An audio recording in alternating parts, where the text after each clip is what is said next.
Sandis compound में हरियाली का बढ़ेगा दायरा, लगाए जा रहे हैं 2000 पेड़। नेहरू युवा केंद्र के नेतृत्व में चलाया गया स्वच्छता अभियान। भीखनपुर के दंपति के घर खिला दुर्लभ प्रजाति का कमल। जवाहरलाल नेहरू मेडिकल कॉलेज के सफाई कर्मियों की हड़ताल चौथे दिन भी रही जारी। पुलिस की कार्रवाई से नाराज ई रिक्शा एसोसिएशन ने हड़ताल पर जाने का बनाया मन। बिहार के कृषि मंत्री ने कृषि उत्पादन के क्षेत्र में श्रेष्ठ प्रदर्शन करने वाले किसानों को किया सम्मानित। 5 लूट की घटनाओं में शामिल सातिर गिरोह के सदस्य हुए गिरफ्तार। स्मार्ट सिटी परियोजना के अंतर्गत भागलपुर स्मार्ट सिटी लिमिटेड द्वारा आज सैंडिस कंपाउंड मैदान में वृक्षारोपण कार्यक्रम का आयोजन किया गया। वृक्षारोपण के इस कार्यक्रम में जिला अधिकारी Subrat Kumar Sen, senior SP Nitasha Gudiya, DFO Bhagalpur सहित कई अधिकारियों ने हिस्सा लिया। कार्यक्रम में उपस्थित लोगों को संबोधित करते हुए जिला अधिकारी ने वृक्षारोपण की पहल की प्रशंसा करते हुए कहा कि सैंडिस कंपाउंड में 2000 पेड़ लगाए जाने हैं। अब तक 1000 पेड़ लग चुके हैं। इन पेड़ों के लग जाने से शहर की पारिस्थितिकीय वातावरण पर गुणात्मक प्रभाव पड़ेगा। उन्होंने बताया कि सैंडिस कंपाउंड में जल जमाव की जो समस्या है उसका हल निकाला जा रहा है। मार्च तक स्मार्ट सिटी के तहत जितने भी किए जा रहे हैं उन्हें पूर्ण कर लिया जाएगा। वहीं सीनियर एसपी निताशा गुड़िया ने वृक्षारोपण के कार्यक्रम को एक सकारात्मक पहल बताते हुए कहा कि इससे शहरवासी पर्यावरण संरक्षण के प्रति और भी जागरूक होंगे। महत्वपूर्ण पहचान है और आज इस पहचान में हम लोगों ने वृक्षारोपण का जो कार्यक्रम किया है, इसको देखते हुए हम यही कहेंगे कि वृक्ष और पर्यावरण का एक बहुत ही अटूट संबंध है। जितने ज़्यादा से ज़्यादा हम वृक्ष लगाएंगे उतना ही हम अपने पर्यावरण को बचाने के क्रम में एक अहम योगदान करेंगे। वृक्षारोपण कार्यक्रम को आयोजित करने के लिए नगर आयुक्त साहब को, जो एमडी भी हैं स्मार्ट सिटी लिमिटेड के, जो बीएसपी भी जो इस शहर में कई काम को कर रही है, और स्मार्ट सिटी के सीजीएम साहब हैं, उनकी पूरी टीम है। तो मैं तो सबसे पहले धन्यवाद देता हूं कि उन्होंने बहुत शॉर्ट नोटिस में इस तरह का कार्यक्रम किया। कार्यक्रम में एसएसपी मैडम उपस्थित हैं, डीएफओ साहब हैं, एएसपी साहब हैं एवं अन्य पदाधिकारीगण हैं।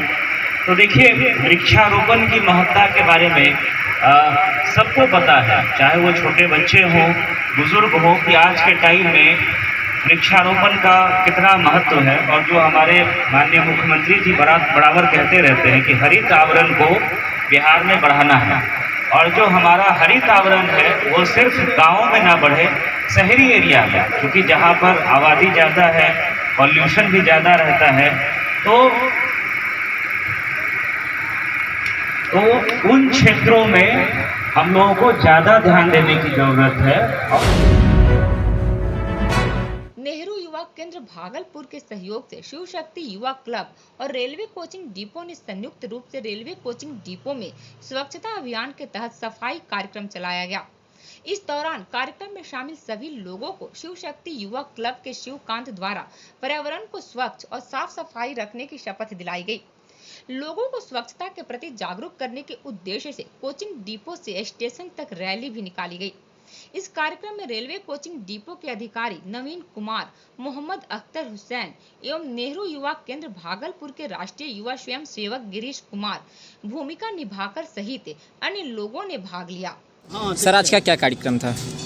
आज ये नेहरू युवा केंद्र के जरिए हमारे कोचिंग डिपो में स्वच्छ भारत के लिए इन्होंने स्वच्छता के लिए हम लोग के सामने बात की और बताई कि स्वच्छ भारत क्या है, इसका मुख्य उद्देश्य क्या है इस कार्यक्रम का? इस कार्यक्रम का मुख्य उद्देश्य क्या है? मुख्य उद्देश्य है कि भारत हमारा स्वच्छ रहे, इन्वायरमेंट है हमारा स्वच्छ रहे, शुद्ध हवा मतलब जो है मनुष्य को जाए, और सांस के जरिए मतलब किसी प्रकार की बीमारी से। क्या था आज का कार्यक्रम? आज का कार्यक्रम क्लीन इंडिया के अंतर्गत हम लोग रेलवे डिपार्टमेंट से मिलकर आज स्वच्छता का कार्यक्रम कर रहे हैं। और जो है कि ये हमारा नेहरू युवा केंद्र भागलपुर के दिशा निर्देश के अनुसार जो है ये जो क्लीन इंडिया का जो हमारा लक्ष्य रखा गया, हमारे जिले का लगभग कचरा का 30,000 के समथिंग 30,000 टन के समथिंग कचरा का जो है लक्ष्य था, जो कि हम लोग अचीव करना है हमको, और हमको क्लीन करना है। भागलपुर से क्लीन स्वच्छता पूरा एकदम क्लीन करना है। बेहद दुर्लभ प्रजाति का कमल जिसे ब्रह्म कमल कहा जाता है। नवरात्र की दूसरी पूजा के दिन भागलपुर के भीखनपुर निवासी सरिता सिन्हा एवं राजीव सिद्धार्थ के घर खिला। इस प्रजाति का कमल अत्यंत ही दुर्लभ कोटि का होता है जो 12 वर्ष के अंतराल में मात्र एक बार खिलता है। इस कोटि के कमल का दर्शन केवल मानसरोवर की चोटियों पर होता है। देखिए ब्रह्म कमल के दर्शन के बारे में सरकार बाड़ी के पुजारी विप्लव भट्टाचार्य ने क्या कहा। पहले तो बाबा अपना नाम बता दीजिए। मेरा नाम विप्लव भट्टाचार्य, हम मुर्शिदाबाद के गांधी थाना के अंतर्गत कोया ग्राम से आए हुए हैं। भागलपुर आए हुए हैं। अच्छा, एक बात बताइए, जो आपने ब्रह्म कमल का, खिले हुए ब्रह्म कमल का दर्शन किया है, इस पूजा के बीच में ब्रह्म कमल का दर्शन क्या बता रहा है, क्या मायने रख रहा है? देखिए, एक तो ब्रह्म कमल का दिखना ही अहोभाग्य है मेरा, क्योंकि ब्रह्म कमल दिख जाना बहुत ही सौभाग्य की बात है। ये 12 साल में एक ही बार खिलता है और मानसरोवर के वहीं पे ये फूल खिलता है बर्फ के अंदर। तो यहीं पे ये फूल खिलना कैसे खिला, ये तो माँ के व्यापार है, वो तो हम नहीं बोल सकते, क्योंकि लेकिन भागलपुर में खिला। भागलपुर में खिला। और ब्रह्म कमल जो है वो ब्रह्मा के हाथ में रहता है और ब्रह्मा विष्णु महेश्वर तीनों के तेज से माँ दुर्गा का उत्पत्ति हुआ है। तो इसी भाग से अगर हमको आ रहा है जो माँ के अशेष कृपा है एवं ब्रह्मा जी का भी एक कृपा है जो ब्रह्म कमल भागलपुर में खिला है। और जवाहरलाल नेहरू मेडिकल कॉलेज के सफाई कर्मियों की हड़ताल चौथे दिन भी रही जारी। जवाहरलाल नेहरू मेडिकल कॉलेज में संविदा पर काम करने वाले सफाई कर्मियों की दैनिक वेतन के एवज में दी जाने वाली पूरी राशि के भुगतान की मांग को लेकर आज चौथे दिन भी हड़ताल जारी रही। कर्मियों का कहना था कि उन्हें रोज केवल 307 रुपयों का भुगतान किया जाता है, जबकि कॉन्ट्रैक्ट लेने वाली एजेंसी को प्रति सफाई कर्मी ज्यादा पैसों का भुगतान किया जाता है। उन्होंने कॉलेज प्रशासन से डिमांड की है कि उन्हें पूरी राशि का भुगतान किया जाए। इसके अलावे उनका आरोप है कि उन्हें महीने में 26 दिनों का ही पैसा मिलता है, साप्ताहिक अवकाश के दिन का पैसा काट लिया जाता है। प्रदर्शन पे बैठे हम लोग का कारण यही है कि हम लोग जो विगत 10-12 वर्ष से काम कर रहे हैं और हम लोग का हर एक बार बरगला रहा है। हम लोग का जो वहाँ सफाई कर्मी का हॉस्पिटल में जो वेतन है वो वेतन हम लोग को नहीं मिल रहा है। हम लोग को यहाँ बार बार बोला कि आउटसोर्सिंग पर काम करते हो, और आउटसोर्सिंग पर हो स्क्वायर फीट पर काम करते हो, तो स्क्वायर फीट पर मेरा जो किया हुआ एग्रीमेंट उसी रेट में मिलेगा। तो हम लोग मजदूर है।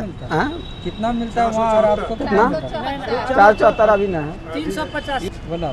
हम लोग को यहाँ 304 रुपया मिल रहा है और हॉस्पिटल में 385 रुपया मिल रहा है, जबकि एक ही संस्था है, तो डिफरेंट वेतन में अलग क्यों है? तो हम लोग के 26 दिन काम में छुट्टी हाजिरी देता है, 4 दिन का पैसा काट लेता है, छुट्टी भी पैसा काट लेता है। जी। कौन काट लेता है?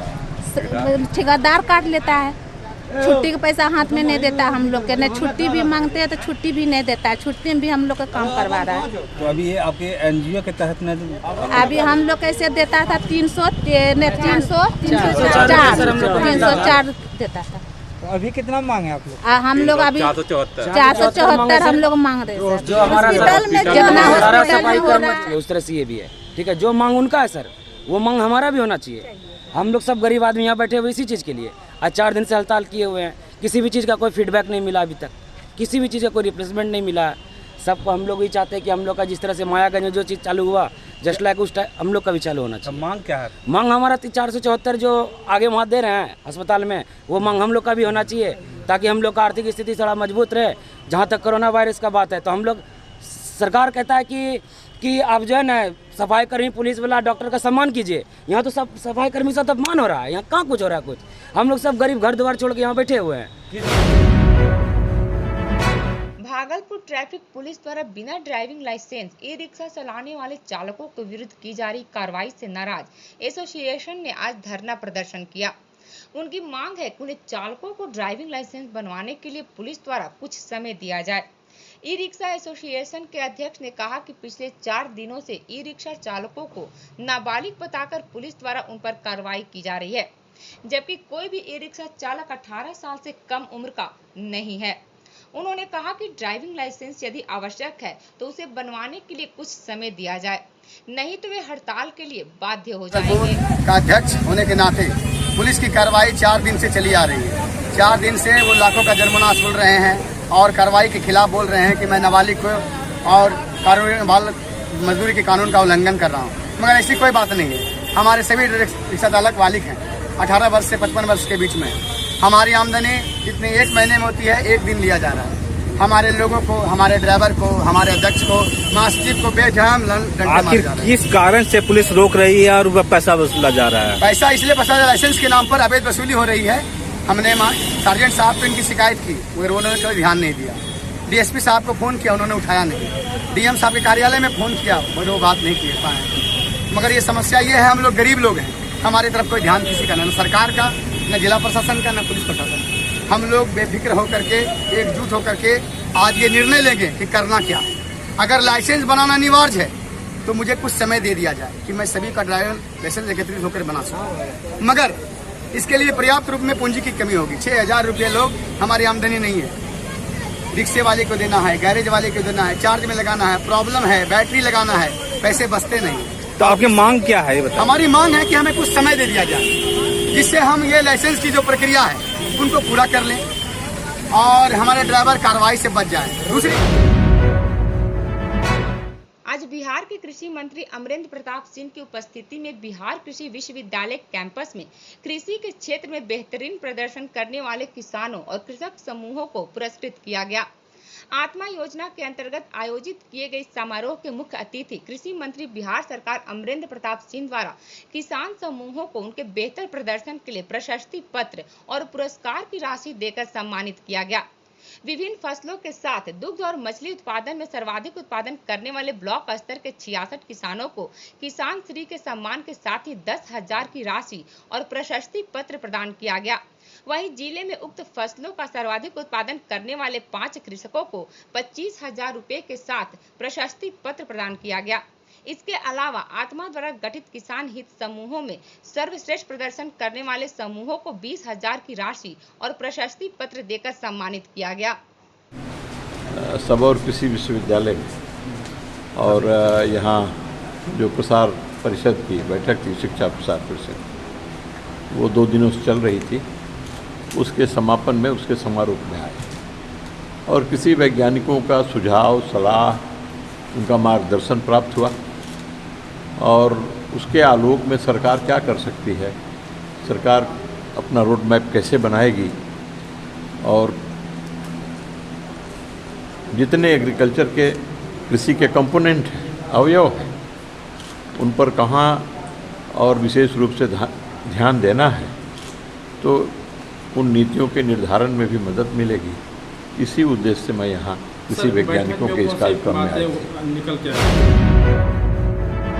नवगछिया पुलिस ने विभिन्न घटनाओं को अंजाम देने वाले गिरोह से जुड़े एक शातिर अपराधी की गिरफ्तारी के बाद 5 ऐसी घटनाओं से जुड़े कांडों को सॉल्व हो जाने का दावा किया है।